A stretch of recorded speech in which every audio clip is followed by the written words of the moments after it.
Je vais me présenter succinctement. Donc voilà, je m'appelle Bruno. Je me suis converti à l'islam à l'âge de 15 ans. Ex-prédicateur et imam salafiste, pour ceux qui connaissent le salafisme, l'islam radical. Je fais une rencontre. Cette rencontre, elle n'est pas anodine. C'est la rencontre du prince de la paix. Je me convertis à l'islam très très jeune. Et vite, je commence à prendre conscience qu'il faut être indépendant dans notre manière de comprendre les choses, ne pas dépendre de tel imam, de telle personne en particulier. Donc j'entrevois d'apprendre la langue arabe, l'ouratul arabiyya. La langue arabe, et oui, je m'appelle Bruno et je parle arabe comme je parle le français. Aussi étonnant que cela puisse paraître. Je pars en Égypte à 18 ans et demi, presque 19 ans. Je me marie très très jeune. J'ai un enfant très très jeune. Je ne perds pas de temps. Ce n'est pas dans mes habitudes de perdre du temps. Je ne suis pas marocain. Là où ça m'aide. Et donc, je pars en Égypte, Fil Qahira, au Caire, pour ceux qui connaissent.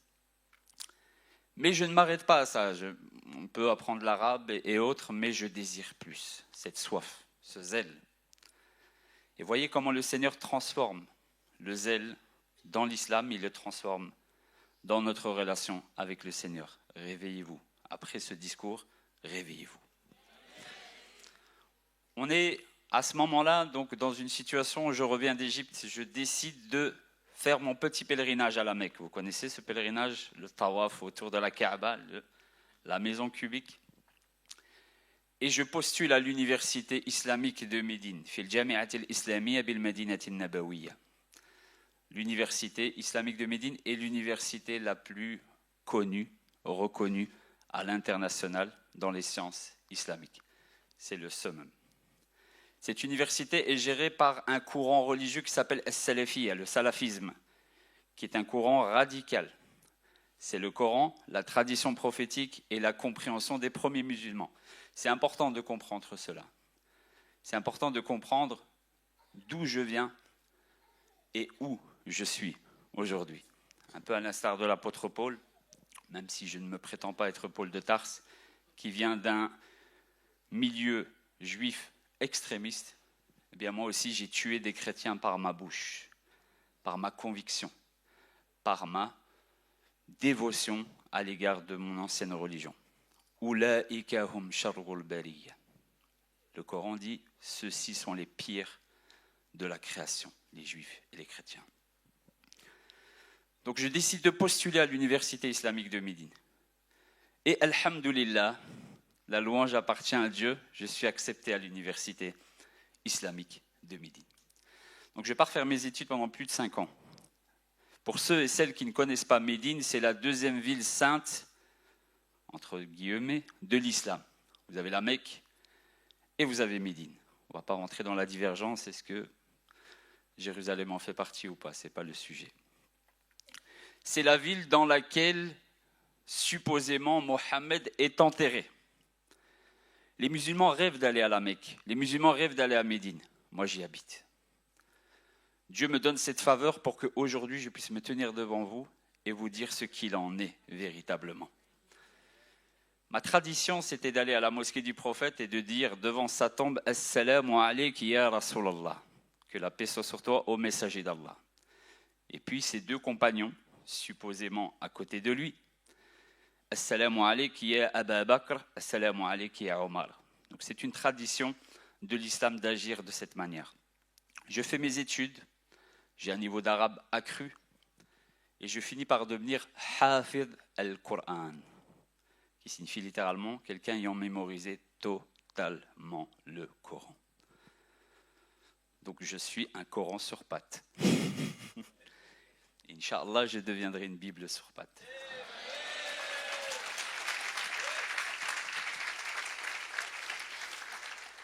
Donc, en dehors de l'université, qui est prestigieuse en soi, il y a un système chez les musulmans, et qui existe également un peu dans toutes les communautés, c'est d'apprendre directement auprès des connaisseurs.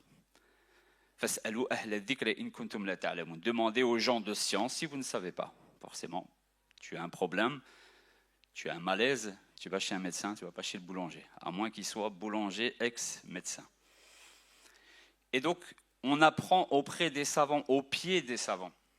C'est ça l'essentiel de l'étude, c'est d'apprendre au pied des savants. C'est sommité que les musulmans eux-mêmes n'ont même pas la prétention de pouvoir s'asseoir un jour devant eux. Bien moi, c'est mes voisins. J'ai eu comme voisin un homme dénommé Suleiman Ar-Ruhaili, cheikh, le savant, l'éminent, qui est très très connu dans les réseaux sociaux, très très connu au Moyen-Orient. Eh bien, c'était mon voisin. Je me suis abreuvé de lui pendant moult années, pendant des années et des années et des années. Je finis par devenir prédicateur. Prédicateur vers l'islam, vers le salafisme, et vers un islam pur et puritain, ce que moi je nomme l'islam al-haqiqi, l'islam véritable, n'en déplaise à ceux qui ne sont pas d'accord. On peut faire une série de débats après, il n'y a pas de souci. Durant ce processus, j'accomplis pour la première fois mon grand pèlerinage. Tout à l'heure, je vous ai parlé d'un pèlerinage, c'est le petit pèlerinage. Le petit pèlerinage, je l'ai fait une trentaine de fois dans ma vie. Mais j'ai fait Al-Hajj, le grand pèlerinage. Et il est arrivé quelque chose d'extraordinaire, comme quoi tout concourt au bien de ceux qui aiment Dieu. Une bousculade qui a failli me mettre à mort. Cette bousculade, ce jour-là, je me suis dit, Khalas, intahat al-hayat. La vie s'arrête ici pour moi. J'ai pensé à mes enfants, à mes 2 enfants. J'ai pensé à ma femme de l'époque. Maintenant, on n'y pense pas, mais bon, c'est une autre question. Et donc, je me dis, c'est fini. Je sens ma tête qui tourne. Je me dis, si je tombe ici, je meurs. C'est sûr et certain. Le Seigneur fait en sorte que je m'en sors. Je m'accroche à une grille, je monte sur cette grille. Ne me posez pas la question pourquoi, du comment. Spider-Man, Wolverine, je ne sais pas comment j'ai fait. Je suis passé au-dessus, je suis descendu. J'étais dans la tente dans laquelle j'étais. Le Seigneur m'a sauvé.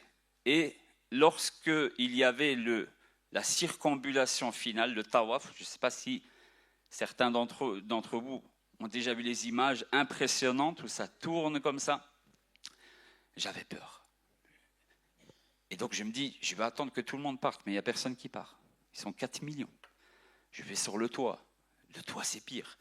Je me dis, je vais faire quoi? Je vais mettre des ailes et je vais tourner au-dessus? C'est pas possible. Je me mets sur le côté. Et là, tout d'un coup, des choses me viennent qui ne sont pas normales. Je pense à Jérusalem. Je suis devant la Mecque. Je pense à Jérusalem. Car un détail très très important qu'il faut que vous sachiez, c'est que j'ai étudié la Bible durant toutes ces années pour islamiser les chrétiens. J'étais capable de vous dire, Jean 10, 30, moi et le Père, nous sommes un. Jean 17, 3, car la vie éternelle, c'est qu'ils te connaissent toi, le seul véritable Dieu, celui que tu as envoyé sur terre, Jésus-Christ. J'étais capable de vous dire que la Genèse était le premier livre, l'Apocalypse, ou livre des Révélations était le dernier. Donc j'avais un niveau biblique dans l'islam pour convertir les chrétiens à l'islam. Il m'est arrivé en 2014 de faire une réunion à Jeddah, donc dans une ville à plus ou moins 100 km de la Mecque, qui réunissait 2 fois, 3 fois, 4 fois plus de personnes que vous. La majorité des travailleurs américains, des Philippines et d'autres pays, uniquement pour les islamiser. Et je vous assure, des centaines de conversions à l'islam en un claquement de doigts. Donc quand je vous dis que j'ai combattu le christianisme, si je puis dire, et les chrétiens, c'est peut-être pas physiquement, mais en tout cas, c'était spirituellement. Après ce pèlerinage, je suis complètement bouleversé. Je commence à avoir certains doutes. Mon père décède. Mon père qui était chrétien. J'essaye de le convertir à l'islam, je vous assure. Dieu m'en est témoin. J'ai converti avec une facilité à l'islam que Dieu me pardonne des centaines de personnes. Mais jamais je n'ai réussi à convaincre mon père, qui pourtant me donnait toutes les qualités. Exemplaire, intelligent. Je n'ai pas dit qu'il disait vrai, hein, d'accord ? mais exemplaire, intelligent, profond, universitaire, tutti quanti, comme on dit en italien. Eh bien, je vous assure que j'étais devant mon père qui avait un cancer du cerveau, qui était un ex-bodybuilder professionnel, quelqu'un qui n'a jamais mangé McDonald's, hein, les jeunes, il n'a jamais mangé ce genre de choses. Il a eu un cancer du cerveau. Je vous assure qu'il était impossible pour moi de le convertir. Il me disait toujours, Jésus c'est la paix, Jésus c'est l'amour, au-dessus de Jésus, il n'y a personne.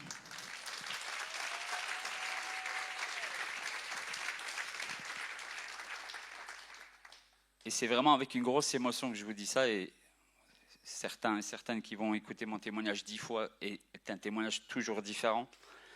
Mais là, je voudrais vraiment mettre mon père à l'honneur, puisque le livre qui va sortir est dédié à la gloire du Seigneur avant tout, mais aussi à mon père. C'est que lorsque mon père est décédé, j'ai eu cette réaction qui est islamiquement normale, mais anormale en vérité chez tout être humain normalement constitué, c'est de dire c'est un mécréant, c'est bien fait pour lui. Et c'est compliqué, je vous assure, aujourd'hui, dans la conception dans laquelle je suis, de vous dire ces paroles. De se dire que c'est un kafir, c'est un mécréant. Vous voyez, même le mot est kafir, on a l'impression que c'est un sac plastique qu'on jette. C'est un mécréant, pour ne pas rajouter un terme beaucoup plus pire à côté. C'est un associateur mouchrik, il adore Jésus et autres. Il n'a aucune place. Le Coran dit clairement, les infidèles parmi les gens du livre, juifs et chrétiens, seront éternellement dans le feu de l'enfer.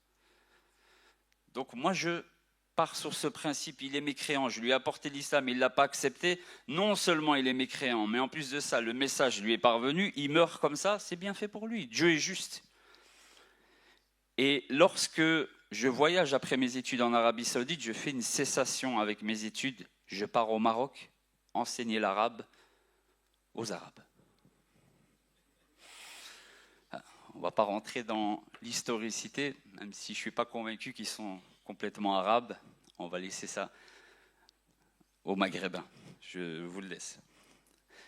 Je pars à Tanger, Médine était Tanja, donc Tanger, la belle. Elle me manque d'ailleurs. Je pars enseigner la langue arabe et ensuite je repars en Arabie Saoudite et puis je retourne à Tanger. Oui, c'est une histoire de presque 10 ans comme ça. Et vient l'année 2016, année très très problématique. 2015 Bataclan, les attentats. 2016 Zaventem. Et Soleiman, Bruno, je ne veux pas dire aujourd'hui, j'ai toujours été Bruno en vérité, eh bien qui connaît des gens un peu bizarres.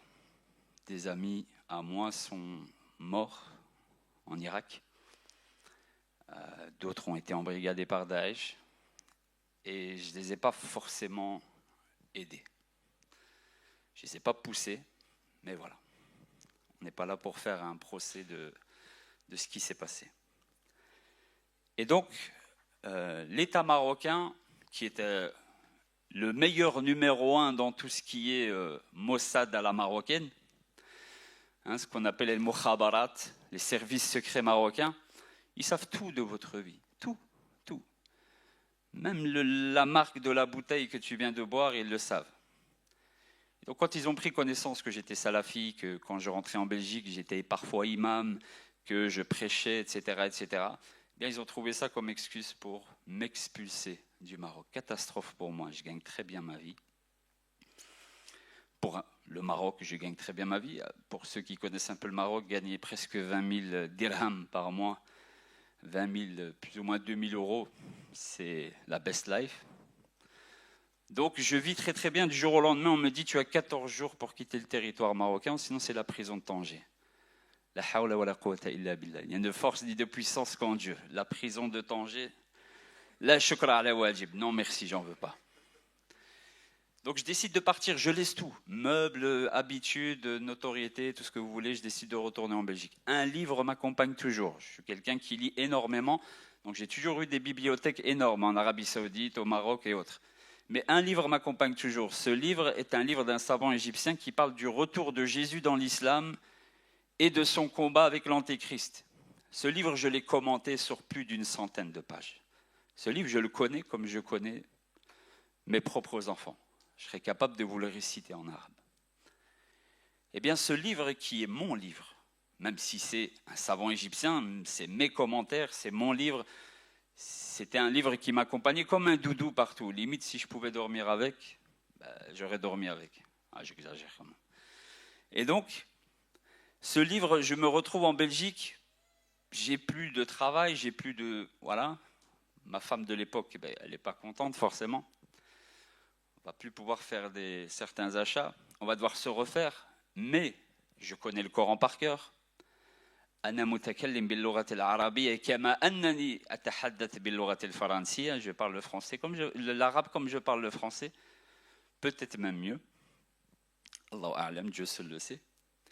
Et donc je me dis, on va me donner une mosquée, c'est pas un souci. Il y a la notoriété, il y a le converti à l'islam qui parle arabe, qui ressemble à un Libanais, donc il n'y a pas de souci. Donc j'attends qu'on me donne une mosquée. Donc là, je rentre en Belgique fin 2016, on arrive en 2017. Et c'est là que les choses sérieuses commencent. Je me dis, il faut que je révise. Je ne veux pas arriver dans une mosquée, le Coran, ça se révise tous les jours. Quand je vous dis connaître le Coran par cœur, mes frères et sœurs, c'est à la virgule et au point près.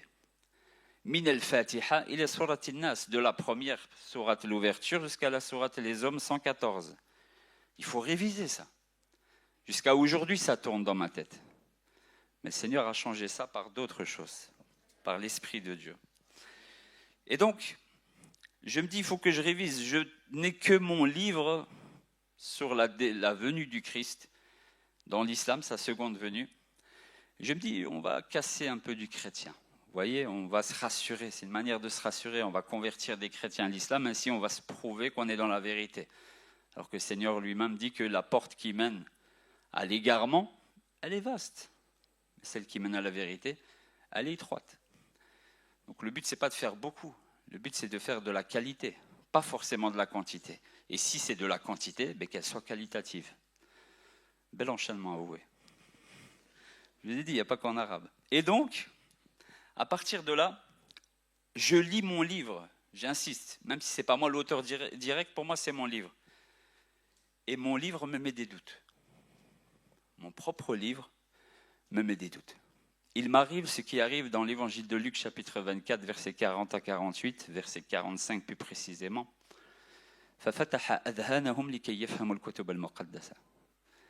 Le Seigneur leur ouvrit leur intelligence spirituelle afin qu'ils comprennent les Écritures. Vous voyez, j'ai lu la Bible sans exagération, je n'exagère pas, plus d'une dizaine de fois en étant musulman. Est-ce qu'il y a un chrétien ici dans cette salle qui peut en dire de même en étant chrétien? Et c'est vrai, c'est la version protestante, si je puis dire, de 66 livres et pas 73. Mais ça reste quand même un livre qui est volumineux. Donc j'ai lu ce livre plus d'une dizaine de fois. Je me dis, mon propre livre qui parle de la non-crucifixion de Jésus me met des doutes. Vous savez pourquoi? Parce que je me rends compte que le Coran nie la crucifixion. Sourate 4, verset 157. Ils ne l'ont ni tué ni crucifié, mais ce n'était qu'un faux semblant. Et ceux qui ont divergé sur qui était sur la croix sont dans un doute évident. Et là, dans ma tête, je me dis, mais qui a divergé de quoi? Même le témoin de Jéhovah, qui est à l'opposé de ce qui est demandé, croit malgré tout en la mort du Seigneur et sa résurrection. Il n'y a pas eu de divergence chez les premiers chrétiens apparente, si ce n'est le gnosticisme, etc. Et on pourrait rentrer dans le pourquoi du comment, ce n'est pas le but. Mais il n'y a aucune divergence. L'histoire prouve que Jésus est mort. Les croyants et le comportement des premiers apôtres prouvent également qu'il est ressuscité. Donc, qui dit résurrection dit forcément mort. Ça va de soi.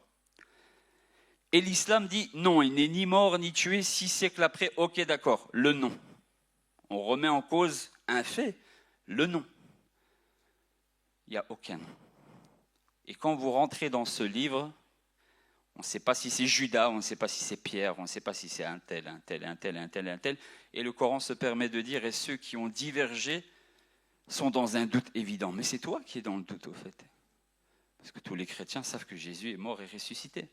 Et donc là, j'ai commencé à me poser des questions. Je me suis dit, ouh là là là là, le sujet de la crucifixion, de la croix, il cache quelque chose. Et ce verset de la Bible que je connaissais par cœur retentissait dans ma tête. La parole de la croix est pour ceux qui périssent une folie. Dans le langage des jeunes, c'est une dinguerie, les gars. C'est un truc de fou, c'est un truc de ouf. Mon côté marseillais qui va ressortir. Et donc, en présence de Parisiens en plus. C'est pas bon pour le classico, ça. Et donc, à partir de ce moment-là, je me dis, ok, d'accord, c'est une folie, c'est un truc de fou. Vous vous imaginez Dieu, quand tu es dans l'islam, tu vois Dieu comme étant al-mutakabbir, l'orgueilleux. Mais là, Dieu devient humble. Or, l'humilité naît de l'amour, et Dieu est amour.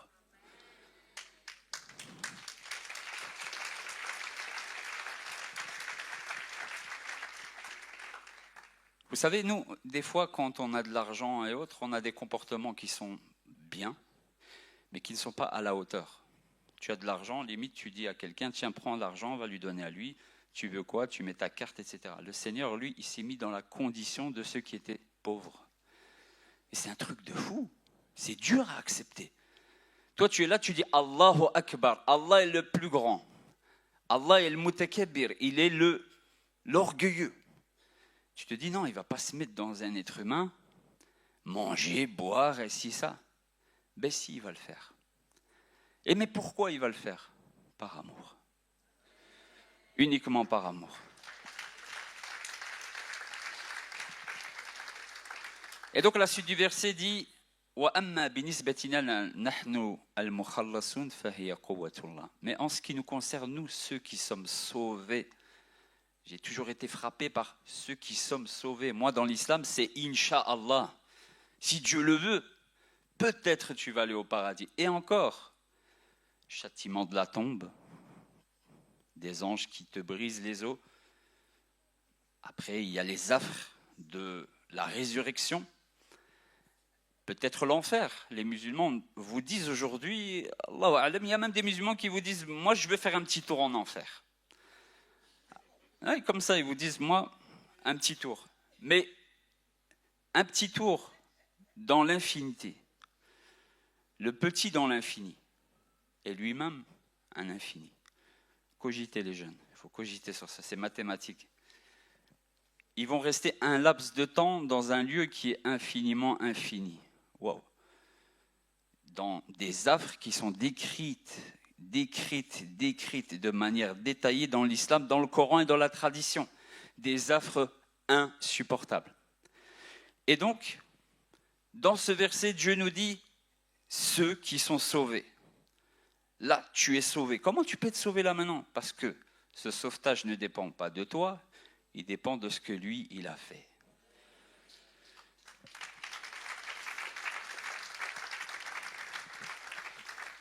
De sorte que tu n'œuvres plus pour obtenir le paradis, pour être sauvé, mais parce que tu es sauvé. Et là, je vous assure que la conception est complètement différente. Et donc, en lisant ce livre, je me mets moi-même des propres doutes. Je sens que je ne suis plus dans une compréhension qui est la même.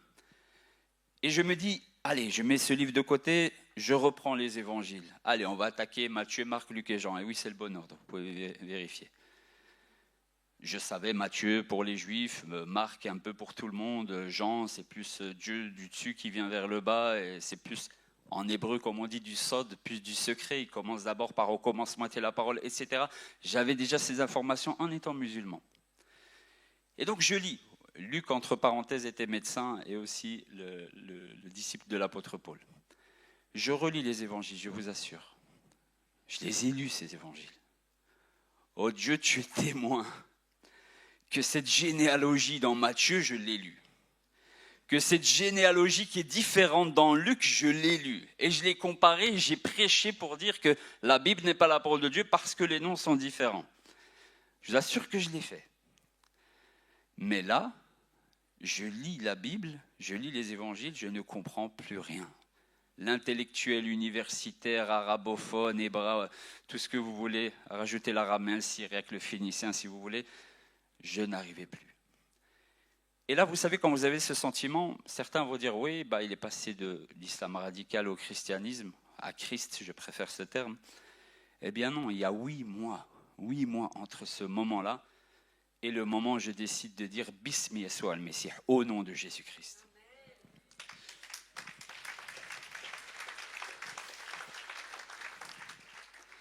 Et donc pendant 8 mois, je pleure à chaudes larmes. Et je dis, Ya Allah, oh Dieu, si tu vois que je vais devenir chrétien, le pire c'est qu'il le voyait en plus. Là maintenant je m'adresse à lui, tu le voyais en plus. Comme quoi il répond à nos prières, litakun mashi'atuk, si sa volonté est faite.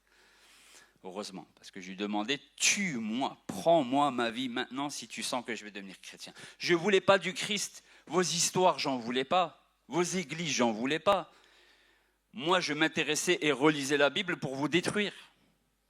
Et quand j'avais des doutes, pour moi, c'est parce que ça vient de Satan, ça vient de Shaitan, c'est des wasawi, c'est des suggestions du diable.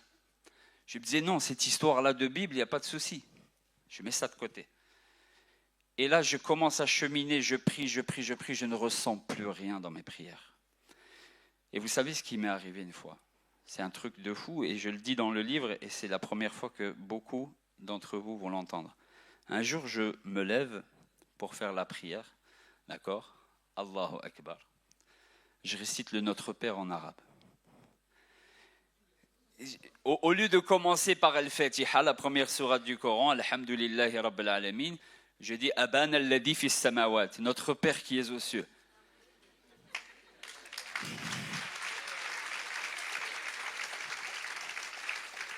Et là, je vous assure que je me mets une claque dans la prière. Bon, fallait la recommencer, elle était plus valable. Je me mets une claque, j'ai dit, mais qu'est-ce que tu es en train de faire? Tu fais le fou, là, vraiment.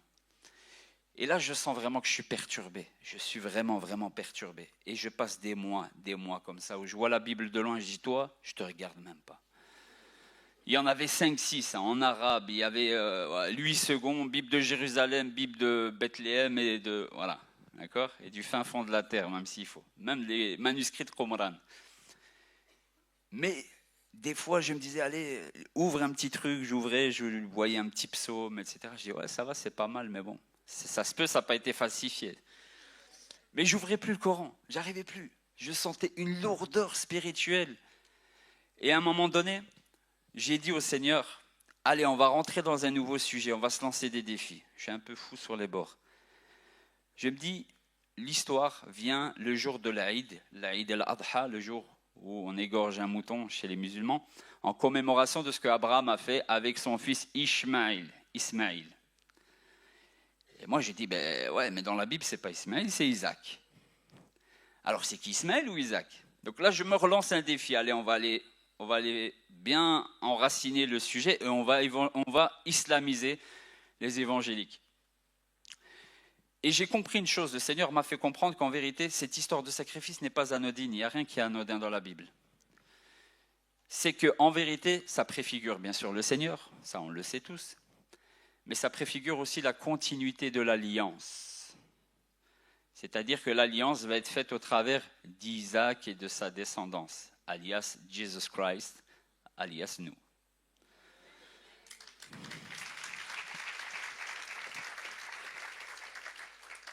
Et ce n'est pas pour rien que la majorité des musulmans pensent que c'est Ismaël. Ismaël, alias l'Arabe, les Arabes, alias Mohammed. Donc cette question qui paraît anodine, en vérité, théologiquement et spirituellement, est essentielle. Et là, je me casse la tête. Je me dis, dans la Bible, 4 fois le nom Isaac est mentionné. Pas de souci, pas de problème. Vous allez dans le Talmud, la Mishnah, la Gemara, tout ce que vous voulez, la tradition juive, ils sont d'accord. Dans le Nouveau Testament, Paul va dans le même sens. Épître aux Romains, Galates, etc., on sait que c'est Isaac. L'islam, encore une fois, comme avec la crucifixion, vient 6 siècles après. On veut un nom. Il y a Mohammed, on veut un nom.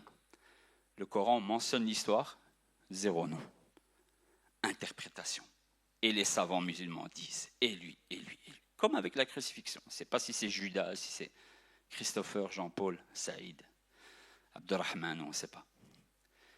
Et donc là, je me dis, mais Seigneur, à chaque fois, ça va être comme ça, cette histoire. Normalement, tu viens 6 siècles après, tu remets en cause une fondation qui existe depuis des millénaires, viens avec un nom, viens avec un descriptif. Tu ne peux pas arriver 60 ans après et dire, 600 ans, là on parle de 600 ans, 6 siècles, venir et dire, ah mais c'était pas lui à la croix, ok, mais c'était qui? Ah, Allah ne le dit pas dans le Coran, mais on sait que c'était pas lui. Tu ne peux pas le dire ça. C'est intellectuellement inconcevable. Surtout pour un sujet duquel toute l'humanité dépend aujourd'hui. Les apôtres du Christ, même dans les livres d'exégèse musulmans, sont morts parce que Jésus est crucifié. Dieu trompe les apôtres, qui sont les disciples directs de Jésus, dès le départ. Et après, il nous parle de falsification de Constantin. Mais la falsification, elle vient d'Allah lui-même dès le départ. Et j'en veux pour preuve le verset « Wa makaru wa makarallah wallahu khayrul makirin ». Ils ont comploté. Allah a comploté. Et Allah est le meilleur des comploteurs. On est dans un autre level. Et donc, à ce moment-là, je suis dépité. Je suis dépité. Ma prière musulmane ne me fait plus rien. Je sens que l'islam n'est plus la vérité. Mais je ne veux pas, moi, de ce Jésus, cette histoire d'Isaac, etc. Je ne veux pas. Limite, j'ai même envie de devenir un agnostique. Il est là, peut-être. Voilà, j'ai envie de faire mon chemin. Mais malgré tout, il y a quelque chose qui me dit dans mon cœur, parce que je connais la Bible et le Saint-Esprit commence à toquer, à frapper à la porte. Tout ce que vous demanderez en mon nom, Jean 14, Jean 15, je le ferai. Je dis, mais non, non Seigneur.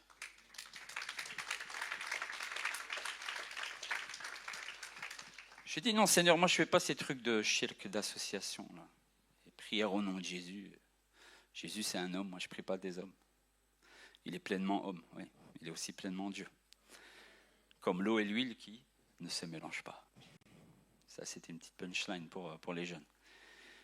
Et donc, je dis non, il n'y a pas moi de prière au nom de Jésus, moi vos histoires d'évangéliques qui tombent à terre et tout ça. Je les connaissais déjà à l'époque. Aujourd'hui, on est ensemble. Mais à l'époque, ce n'était pas le cas. Hein? Mais voilà, à l'époque, je disais, ben oui, c'est des trucs de Satan, c'est normal. Alors que chez les musulmans, c'est pire. Mais bon, bref.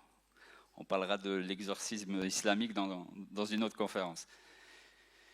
Et donc je sors, je vous assure, je suis dépité. Je vous assure, vous ne pouvez même pas imaginer le vide. Et il y a cette parole de mon Père toujours qui revient. Toujours. Mon fils, Jésus, il n'a fait que la paix. Il a vécu parfaitement. Il est mort et ressuscité pour nous. Et là, je me disais, mais vas-y, arrête, toi aussi tu parles maintenant. J'ai compris que c'est le Saint-Esprit qui me rappelait ces paroles, parce que la Bible dit, il vous rappellera en parlant du Christ tout ce que je vous ai enseigné. Donc il est capable de rappeler. Eh bien, la première fois, je vous assure, la première fois, et j'en ai vécu des émotions, je vous ai dit qu'autour de la Mecque, la Kaaba, ce que vous voulez, j'étais marié, j'ai failli être polygame aussi également. Ma petite fille a été demandée en mariage plusieurs fois en Arabie Saoudite. Ce n'est pas un mythe, c'est une réalité islamique et jurisprudentielle. Mais c'est la première fois que je marche dans la rue. Dans une rue de Charleroi, limite moitié toxicomane, l'autre moitié toxicomane. C'est malheureux de dire ça, mais voilà. Force à Paul Magnette d'ailleurs qui doit se décarcasser.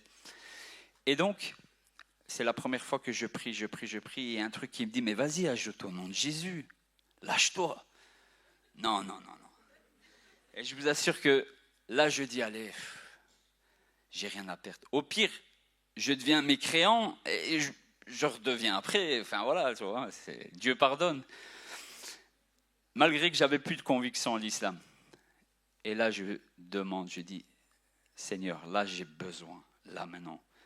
À la base, je ne suis pas quelqu'un qui interprète une plume d'oiseau en disant ça vient de Dieu. Je suis limite trop cartésien. J'essaye de l'être moins parce qu'il y a le Saint-Esprit, c'est don. Mais voilà, Je ne suis pas quelqu'un qui va être époustouflé par... même si l'arbre il bouge devant moi, je vais essayer de trouver une raison. Mais le jour-là, je dis, allez, je m'abandonne.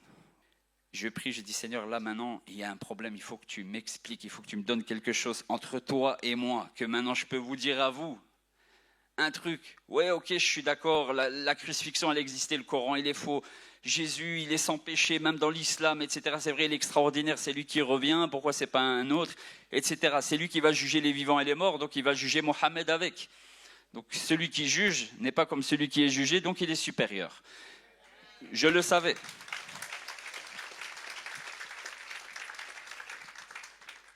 Et à la fin, je dis, au nom, Bismi Yeshua al-Mesih al-Nasiri, au nom de Jésus-Christ de Nazareth, je vous assure. Je vous ai dit, je ne suis pas comme ça. Je sens une chaleur, une puissance, quelque chose qui m'accable. Mais vous voyez, quand quelqu'un vous étouffe, normalement, tu as envie de le frapper, quoi. Mais là, ça m'étouffait, mais on dirait que ça étouffait le mal qu'il y avait en moi. Je me sentais libéré dans l'étouffement. Ah oui, je vous ai dit, la croix, c'est une folie. On l'a dit. Et là, je me sens bien. Et quand je sens, au bout de 30, 40 secondes, que ça commence à me quitter, je parle tout seul. Je dis non, non, non, non, non. Non, où tu vas? Vas-y, reste, quoi. Ouais.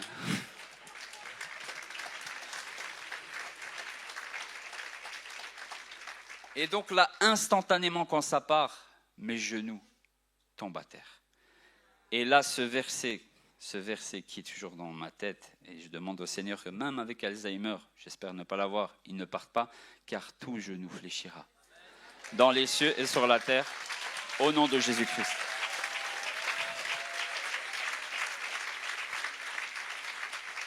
Mais c'est pas fini. Je me relève, je me dis ok. Mais le Seigneur, vous voyez, il aime bien rire aussi parfois, il a son humour à lui. Je me réveille, vous pourrez faire vos recherches chez vous sur cette rue. Je connais Charleroi, mais j'ai beaucoup voyagé. Je ne suis pas quelqu'un qui regarde les plaques d'immatriculation, etc. Je me lève, je vois rue Isaac.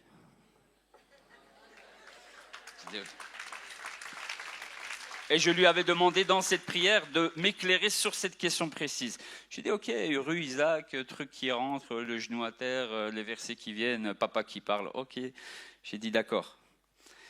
Et donc, à partir de ce moment-là, je vous assure que je voulais déjà faire un pas vers le Christ un peu avant, mais je me disais, je vais perdre ma femme, je vais perdre mes enfants, je vais perdre ma notoriété. Il n'y aura plus d'imam, il n'y aura plus de ci, il n'y aura plus de Cheikh Soleiman, on peut te poser une question, il n'y aura plus de tagine et de couscous gratuits. Ouais. Aujourd'hui, c'est quoi? C'est Foutou et compagnie. Et il est où? On ne le voit pas. Hein. Et donc, c'est le Foutou spirituel. C'est la manne et la caille, mais du ciel. Et donc, à partir de ce moment-là, je vous assure, comment vous pouvez passer de doute à une conviction. Là, j'ai compris, je me suis dit, Seigneur, je comprends tes apôtres. Je comprends comment ils sont passés d'un état dépressif, mais c'est qui les pauvres, où le Seigneur est même obligé d'appeler le Saint-Esprit consolateur tellement qu'ils sont en dépression. Ah oui, parce qu'il dit un autre consolateur, pour leur dire je suis déjà un consolateur avec vous, je vais vous envoyer l'autre parce que là ça ne va pas aller, pour que vous soyez mes témoins. Ils sont en dépression totale. Ils passent de cette dépression totale à tue-moi si tu as envie, si ça te plaît, Étienne, avec des apôtres. On a l'impression qu'il est content de ce qui lui arrive. Et là, je vous assure que depuis ce jour-là, je me suis dit, Seigneur, je comprends. Je suis rentré chez moi. Mon épouse de l'époque me dit, il sait quoi tous ces livres, tous ces bibles, etc. Je dis, écoute, je suis chrétien. Qu'est-ce qu'il y a maintenant? Hein?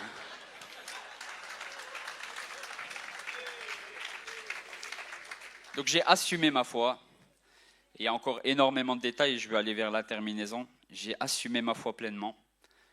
Dieu merci, j'ai conservé mes enfants, vu que j'ai la garde exclusive, et aujourd'hui, ils sont dans le Seigneur, eux qui ont vécu en Arabie Saoudite, etc.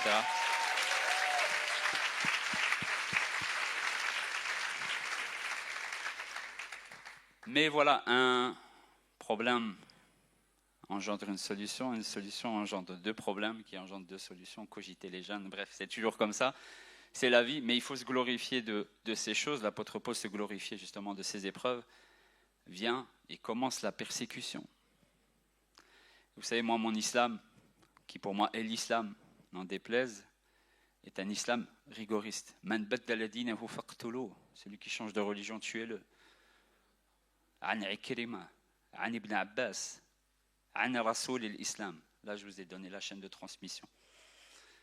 C'est un hadith qui est authentique, une parole de Mohammed qui est authentique. Oui, mais Bruno, l'interprétation, tu sais, aujourd'hui, 2024, on reconnaît un arbre à ses fruits. Comment les compagnons de Mohammed ont mis en pratique ce texte? C'est eux qui vous ont transmis la religion, donc c'est eux qui l'ont le mieux compris. Comment est-ce qu'ils ont fait? La première bataille que les musulmans ont menée a été faite par le premier calife Abu Bakr as-Siddiq, qui s'appelle Al-Harbu ala al-Murtaddin, la guerre contre les apostats. Première des guerres dans l'islam, c'est de tuer les apostats. Donc c'est comme ça que les premiers musulmans ont compris ces textes de Mohammed. Donc si d'autres ont une meilleure interprétation que ceux qui vous ont transmis le Coran et le restant, ça veut dire que le problème est coranique et dans le restant, mais pas dans la compréhension actuelle. Syllogisme oblige. Et donc, ma tête est mise à prix. C'est une réalité qui est vécue par beaucoup. Non seulement quand vous quittez l'islam, mais en plus de ça, quand vous décidez de témoigner, et qui plus est dans mon cas, d'expliciter vos choix, dans l'amour et dans la miséricorde, car le Christ n'est qu'amour. Lorsque Jésus ressuscite, regardez la patience qu'il prend à faire avec certains de ses disciples tout le chemin pour leur expliquer exactement où il fallait qu'il meure et qu'il ressuscite. Eh bien, revêtez-vous de cette patience devant la communauté musulmane et entre vous, déjà premièrement, avant tout et pour tout. Et donc, j'ai essayé tant bien que mal de répondre à mes frères et sœurs, mes bien-aimés musulmans. Et est arrivé quelque chose, je suis désolé pour certains et certaines qui ont peut-être perdu des gens durant cette période, le Covid, Dieu merci. Je sais pas, ça parle peut-être pas de la même manière à tout le monde, mais ça a vraiment apaisé toutes ces tensions qui sont amenées à ressortir. Mais je terminerai sur ce message. L'islam radical, c'est une chose. Christ, c'est une chose. Mais sans le Saint-Esprit, rien ne se passe.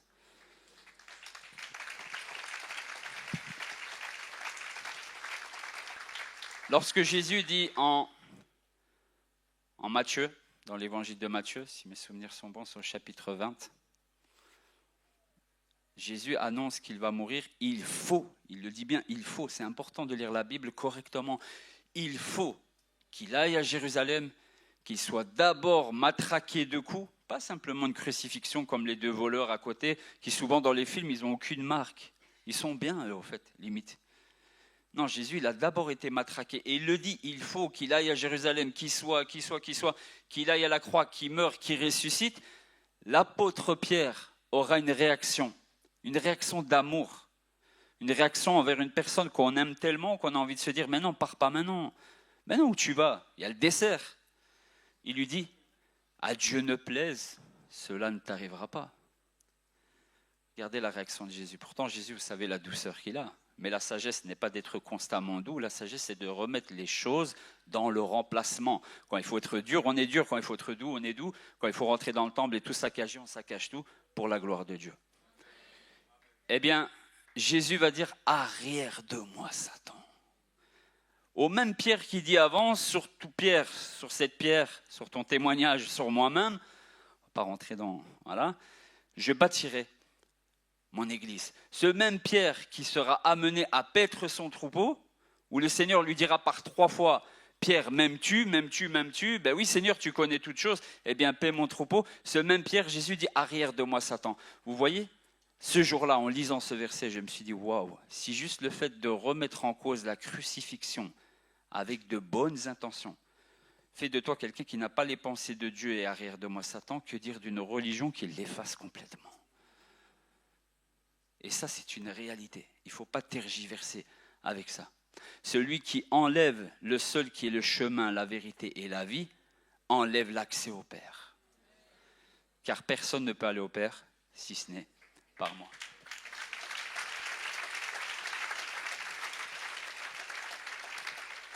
Je terminerai donc par une récitation arabe d'un verset de la Bible, je vous rassure.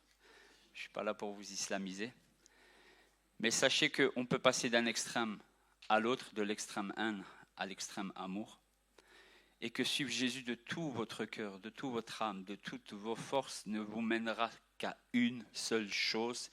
Il n'y a pas de plus grand amour que de donner sa vie pour ceux que l'on aime.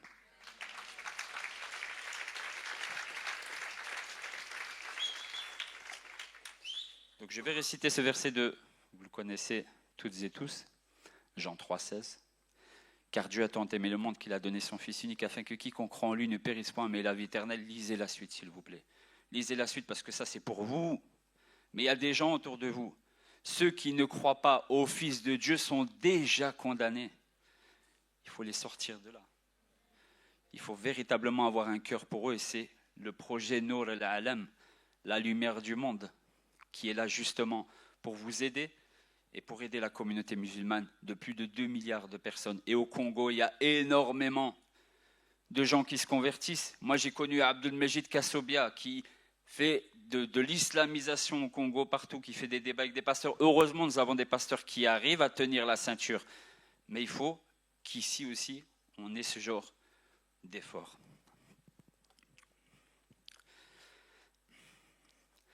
لأنه هكذا أحب الله العالم لأنه هكذا أحب الله العالم حتى بذل ابنه الوحيد لكي لا يهلك كل من يؤمن به لكي لا يهلك كل من يؤمن به بل تكون